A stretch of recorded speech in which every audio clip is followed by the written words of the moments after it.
حالت حیض میں خواتین سے متعلق بہت ساری بے اعتدالیاں دنیا کے ہر مذہب میں رہی ہیں۔ یہودی کیا کرتے تھے کہ حالت حیض میں عورت سے بالکل کنارہ کشی اختیار کر لیا کرتے تھے، اس کے قریب بھی نہ جانا، اور کھانا پینا بھی الگ اور جھوٹا بھی الگ۔ تو بعض مذاہب میں کوئی فرق ہی نہیں تھا کہ حالت حیض عورت پاکی کی ایام میں۔ تو جب اسلام دنیا میں آیا تو صحابہ کرام کو یقیناً یہ خیال پیدا ہوا کہ بھئی اب اسلام کے اس بارے میں کیا احکام ہیں کہ جب خواتین مینسز کی حالت میں ہوتی ہیں شادی شدہ، تو کیا ہم ان سے ہم بستری کر سکتے ہیں یا نہیں کر سکتے، کیا اس کے احکامات ہیں۔ تو اللہ نے صحابہ کے سوال کو اور پھر اپنے جواب کو قرآن مجید کا جز بنا کے نازل کر دیا۔ وَيَسْأَلُونَكَ، اور یہ لوگ آپ سے سوال کرتے ہیں عن المحیض، حیض کے بارے میں۔ تو حیض کے بارے میں سوال نہیں تھا، اصل میں سوال یہ تھا کہ حالت حیض میں زوجہ سے ہم بستری جائز ہے یا نہیں ہے۔ تو قرآن نے اس کی طرف اشارہ کر دیا۔ قل، اے نبی آپ ان سے کہہ دیجئے، ہوا اذن، اذن اصل میں تکلیف کو بھی کہتے ہیں، گندگی کو بھی کہتے ہیں۔ تو یہاں گندگی مراد ہے کہ وہ گندگی ہے۔ فَاعْتَزِلُوا النِّسَاءَ، لہذا عورتوں سے دور رہو، فی المحیض، حالت حیض میں۔ وَلَا تَقْرَبُوهُنَّ، اور ان کے قریب مت جاؤ، حَتَّى يَطْهُرْنَ، جب تک کہ یہ پاک نہ ہو جائیں۔ تو اس میں قرآن مجید نے جو لفظی ترجمہ ہے وہ قرآن کی آیتوں کا یہی ہے کہ ان سے کنارہ کشی اختیار کر لو، لیکن احادیث سے ہمیں پتہ چلتا ہے کہ یہاں کنارہ کشی اختیار کرنا یہ کنایا ہے ہم بستری کرنے سے، یعنی ان سے ہم بستری کرنا تمہارے لیے جائز نہیں ہے۔ کنارہ کشی سے وہ جو یہودی کر لیا کرتے تھے وہ مراد نہیں ہے یہاں پہ، اور اس کی تفصیل احادیث میں۔ تو قرآن نے چونکہ صاف لفظوں میں جماع کا ہم بستری کا ذکر نہیں کیا تو صرف کنایوں سے کام لیا ہے قرآن مجید نے۔ فَاعْتَزِلُوا النِّسَاءَ، ان سے اعتزال کرو، یعنی دور رہو ان سے۔ دور رہنے کا مطلب صرف دور رہنے سے یہ مراد ہے، صحیح حدیث ہے، نبی صلی اللہ علیہ وسلم نے فرمایا اصنعوا کل شیء الا النکاح، حالت حیض میں اپنی زوجہ کے پاس تم جا سکتے ہو، سب کچھ کر سکتے ہو سوائے جماع کے۔ تو انٹرکورس جو اسے کہا جاتا ہے وہ حلال نہیں ہے۔ تو باقی نبی صلی اللہ علیہ وسلم نے فرمایا کہ ایسے کنارہ کشی کہ بالکل اس کا جھوٹا نہ پیو اور بالکل دور ہو جانا، اس کی اسلام میں اجازت نہیں ہے، اور نہ بستر الگ کرنے کی ضرورت ہے۔ تو یہ سارے قرآن کے کنائے ہیں۔ کنایا کا مطلب ہوتا ہے کہ آپ صرف اشاروں میں بات کر رہے ہیں، صراحتاً بات نہیں کر رہے۔ تو میں اس میں نقطے کی بات بھی بتاؤں گا کنایا کیوں ہے، کہ فَاعْتَزِلُوا النِّسَاءَ فِي الْمَحِيضِ، عورتوں سے حالت حیض میں دور رہو، وَلَا تَقْرَبُوهُنَّ، ان کے قریب مت جاؤ۔ تو یہ قریب جانا بھی اصل میں جماع اور ہم بستری سے کنایا ہے، یعنی اشارہ ہے ہم بستری مت کرو۔ تو جماع کا صراحتاً ذکر نہیں کیا جا رہا، تو مراد وہی ہے کنایا، کنائے میں بات کی جا رہی ہے۔ ایک جگہ قرآن میں آتا ہے لا تقربوا الزنا، زنا کے قریب مت جاؤ۔ تو ممکن ہے کسی کو اشکال ہو کہ وہاں تو ہم یہ کہتے ہیں کہ زنا کے قریب بھی مت جاؤ، تو وہاں قریب نہ جانے سے ہم حقیقی معنی مراد لیتے ہیں کہ بھئی زنا ایسا کام کرنا جو زنا یعنی زنا تک لے کر جاتا ہے وہ بھی تمہارے لیے حرام ہے۔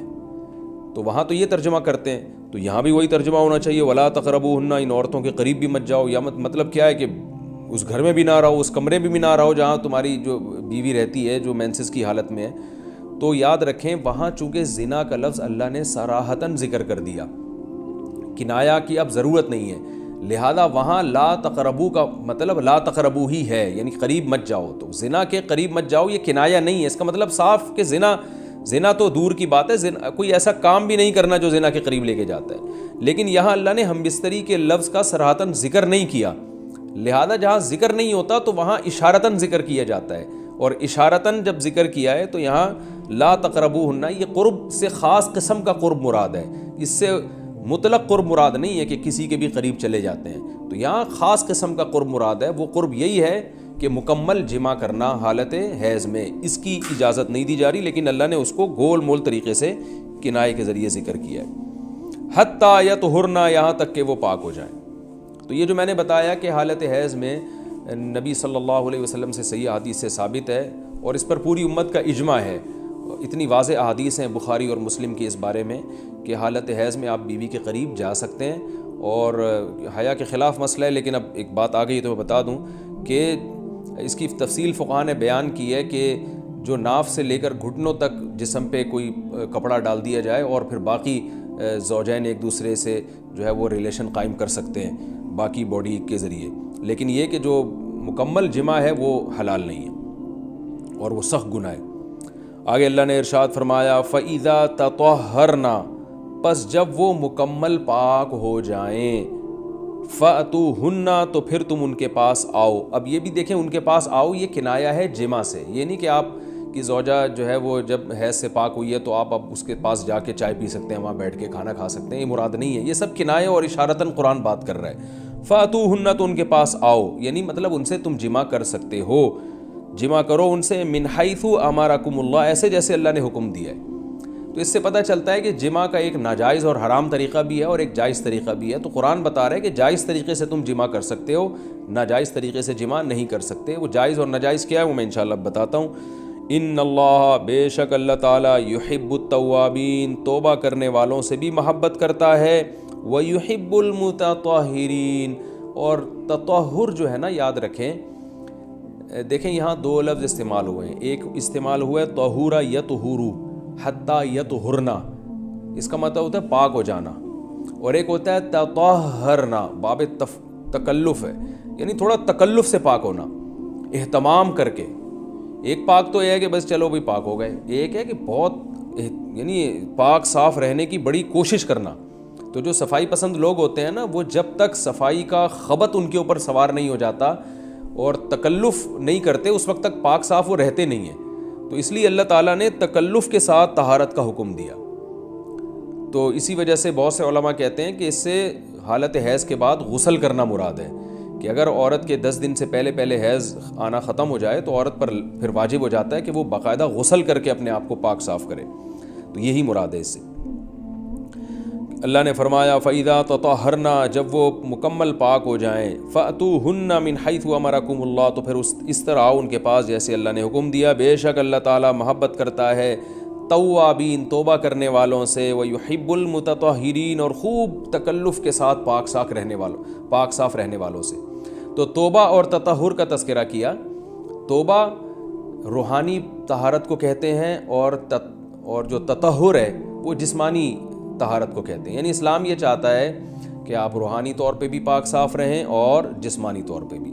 روحانی پاکی کیا ہے کہ اگر آپ سے کوئی گناہ ہو جاتا ہے تو رو دھو کے اللہ کو منا کے راضی کر لیں، تاکہ دل جو گندہ ہوا ہے وہ بھی صحیح ہو جائے۔ اور جسمانی پاکی یہی ہے کہ جسم پہ کوئی گندگی لگی ہے تو وہ پاک ہو جائے۔ تو اس میں اللہ نے حالت حیض میں عورت کو بھی حکم دیا کہ وہ بھی نہا دھو کے پاک ہو جائے جب حیض سے پاک ہوتی ہے، اور مرد کو بھی حکم دیا کہ حالت حیض میں تم گندگی کی حالت میں جمع مت کرو بیوی کے ساتھ، خون میں لت پت ہو جائے گا انسان، اور یہ گندگی ہے۔ تو اللہ تعالیٰ پاک صاف رہنے والوں کو پسند کرتے ہیں۔ تو جو حالت حیض میں بیوی سے جمع کرتا ہے، اس کا مطلب وہ پاک صاف آدمی نہیں ہے، وہ گندگی کے وقت میں اس کے قریب جا رہا ہے، تو یہ بھی غلط ہے۔ اور اگر خدا نخواستہ کسی سے ایسا ہو گیا ہو تو اللہ نے توبہ کا حکم دیا کہ توبہ کر کے اللہ کو مناؤ، کیونکہ روحانی طور پر جو گندگی ہوئی ہے اس سے بھی تمہیں پاک رہنا ضروری ہے۔ تو اللہ کو اچھے لوگ، پاکیزہ لوگ پسند ہیں۔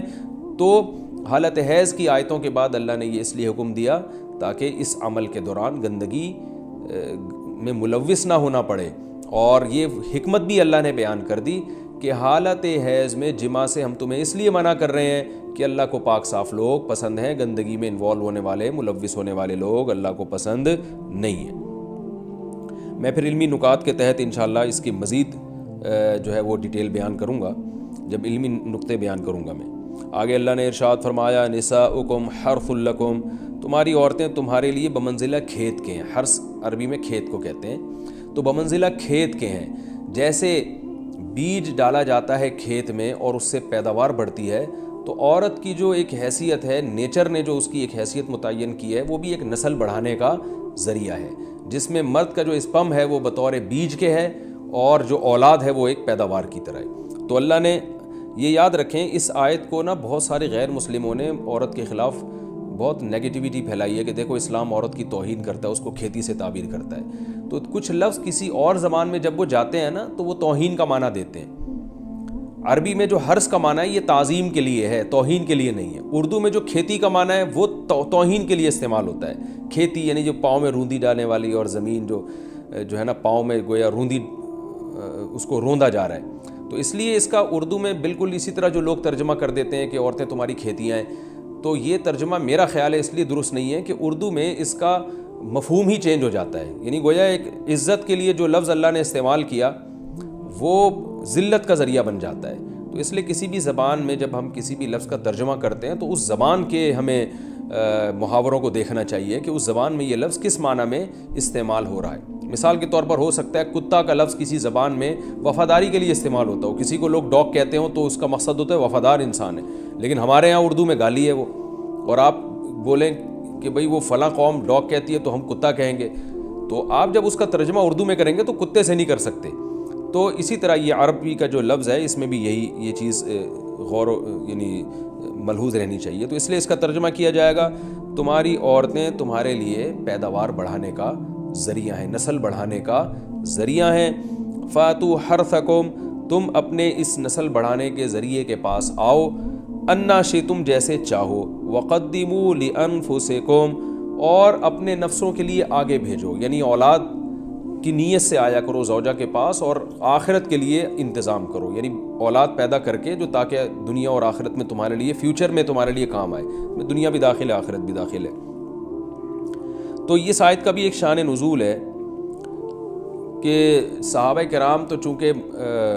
جو خواتین تھیں مکہ میں صدیوں سے وہ لوگ آباد تھے، ان کے سفر خاص طور پہ عورتوں کے سفر بہت ہی کم ہوا کرتے تھے، تو جب ہجرت ہوئی ہے اور جو ہے نا ہجرت کر کے بہت ساری صحابیات مدینہ آئی ہیں، تو مدینہ میں ان کے نکاح دوسری قوموں میں ہوئے، پھر انصار صحابہ سے بھی ہوئے، تو چونکہ تقویٰ تھا ان خواتین میں، للہیت تھی، تو بعض جگہ ایسے واقعات ہوئے کہ میاں بیوی کے جو آپس کا ریلیشن ہوتا ہے، ظاہر ہے وہ ہر قوم میں اور ہر جو ہے نا شخص کا مزاج دوسرے سے مختلف ہوتا ہے، تو بعض مردوں نے اس طرح سے اپنی زوجات کے ساتھ ہم بستری کی کہ ان خواتین کو پھر اشکال ہوا کہ پتہ نہیں اس طرح سے ہم بستری کرنا جائز بھی ہے یا نہیں ہے، تو انہوں نے نبی صلی اللہ علیہ وسلم سے یہ مسئلہ پوچھا کہ یا رسول اللہ ہمارے شوہر ہمارے پاس اس طرح سے آتے ہیں تو کیا یہ جائز ہے یا نہیں، تو ان کے سوال کو بھی مبہم رکھا گیا اور قرآن نے اس کے جواب کو بھی کنایتاً بیان کیا، کیونکہ مسئلہ بظاہر حیا کے خلاف ہے، تو قرآن جب بھی کوئی ایسی بات ہوتی ہے تو اشارتاً کنایتاً اس کا تذکرہ کر دیتا ہے تاکہ مسئلہ بھی واضح ہو جائے، کیونکہ ظاہر ہے اس کی ضرورت تو قیامت تک آنے والے انسانوں کو پڑ سکتی ہے نا، یہ تو ہر میاں بیوی کا اپنا ایک ذاتی مسئلہ ہوتا ہے کہ ہمیں کس طرح سے پرمیشن ہے کس طرح سے پرمیشن نہیں ہے، تو اللہ تعالیٰ نے بھی اشارتاً ہی اس حکم کو قرآن میں بیان کر دیا، اور قرآن میں اس لیے بیان کیا کہ تاکہ اس میں کوئی اجتہادی اختلاف کی گنجائش نہ رہے۔ تو اللہ نے قرآن مجید میں بیان کیا، فرمایا نساؤکم حرث لکم، تمہاری جو ازواج ہیں تمہاری جو بیویاں ہیں وہ تمہارے لیے بمنزلہ کھیت ہیں۔ کھیت کا مطلب کیا ہوتا ہے؟ پیداوار بڑھانے کا ذریعہ۔ تو اس میں سب سے پہلا مسئلہ تو قرآن نے یہ بیان کر دیا کہ زوجہ سے جو ہم بستری ہے وہ صرف اسی راستے میں جائز ہے جس سے اولاد ہوتی ہے، کیونکہ عورت کو اللہ نے بنایا ہے نسل بڑھانے کے لیے، تو کوئی بھی ایسا ہم بستری کا طریقہ اختیار کرنا جو نسل بڑھانے کا ذریعہ نہ ہو، یعنی وہ نیچرل نہ ہو، تو وہ حرام ہے۔ تو اس میں اللہ نے یہ حکم دے دیا، تو اس سے صاف یعنی حدیث سے بھی پتہ چلتا ہے اور تمام فقہاء کا اجماع بھی ہے اس آیت کی روشنی میں کہ مسئلہ تھوڑا حیا کے خلاف ہے، لیکن میرا خیال ہے بتانا ضروری ہے کہ پچھلے راستے سے عورت سے ہم بستری کرنا بالکل حرام ہے، ناجائز ہے، اور نبی صلی اللہ علیہ وسلم کی اس پہ بہت شدید لعنت ہے، بہت شدید وعید ہے، تو یہ بالکل اللیگل ہے اسلام میں کہ عورت کے پچھلے راستے سے اس سے ہم بستری کی جائے۔ جو لوگ لڑکوں سے بدفعلی کے عادی ہوتے ہیں ان کو یہ ایک چسکا لگ جاتا ہے، تو یہ حرام ہے، ناجائز ہے، کیونکہ اللہ نے بتا دیا کہ یہ تمہارے لیے بمنزلہ کھیت کے ہیں۔ تو اس میں قرآن نے وہ جو سوال تھا نا اس کی طرف اشارتاً جواب دے دیا، اور آگے فرمایا فاتو حرثکم، تم اپنے کھیت کے پاس آؤ، یعنی پیداوار بڑھانے کا جو ذریعہ ہے اس جگہ کی طرف آؤ، انا شئتم جیسے چاہو، یعنی باقی جس طرح سے تم چاہو زوجہ سے ہم بستری کر سکتے ہو، اس میں کوئی خاص طریقہ متعین نہیں ہے، میاں بیوی کا ایک دوسرے سے کوئی پردہ نہیں ہے، ہن لباس لکم وانتم لباس لہن، یہ دونوں ایک دوسرے کے لیے لباس ہیں، تو اس میں طریقہ کار کوئی بھی ہو سکتا ہے، کسی بھی طرح سے کرنا چاہو ایک دوسرے سے لطف اندوز ہو سکتے ہو، لیکن فاتو حرثکم آنا موضع حرث میں ہے۔ حرث کا مطلب وہ اس جگہ کی طرف آنا ہے جہاں سے نسل بڑھتی ہے، کسی اور راستے کی طرف، اس سے صاف طور پر جو ہے نا وہ جو فاسق فاجر لوگوں کی جو برائی ہے جو لڑکوں سے بدفعلی کے نتیجے میں پیدا ہوتی ہے، اس کا اللہ نے قلعہ کر دیا کہ اس کی اسلام میں بالکل اجازت نہیں ہے۔ باقی طریقہ کار کیا ہوگا یہ تمہارے اوپر، اس کی اللہ نے تمہیں اجازت دی ہے۔ وقدموا لانفسکم، اور چونکہ بار بار حرث کا تذکرہ ہو رہا ہے کہ نسل بڑھانے کا، تو اس لیے اللہ نے فرمایا کہ قدموا لانفسکم، اپنی ذات کے لیے فیوچر میں انتظام کرو۔ قدمو کا مطلب آگے بھیجو اپنی ذات کے لیے سرمایہ. کیا مطلب کہ جب زوجہ سے ہم مستری کرو تو نیت اولاد کی ہونی چاہیے تاکہ وہ اولاد دنیا میں بھی اور آخرت میں بھی تمہارے لیے ذخیرہ بن جائے. تو یہ نسل بڑھانے کی بہت زبردست ترغیب ہے اس آیت میں. اور اس آیت میں اللہ نے عورت کا کہ بہت ساری ذمہ داریوں میں سے ایک بڑی ذمہ داری کا بھی بیان بتا دیا کہ عورت کو اللہ نے بنایا ہے. جو مرد اور عورت کا جو فرق رکھا ہے نا, اس فرق کی بڑی وجہ یہی ہے کہ مرد کے اسپم کو اللہ نے بیج کے طور پہ پیدا کیا ہے اور عورت کو اللہ نے زمین کے طور پہ. تو بیج اور زمین کے ملاپ کا بنیادی مقصد ہی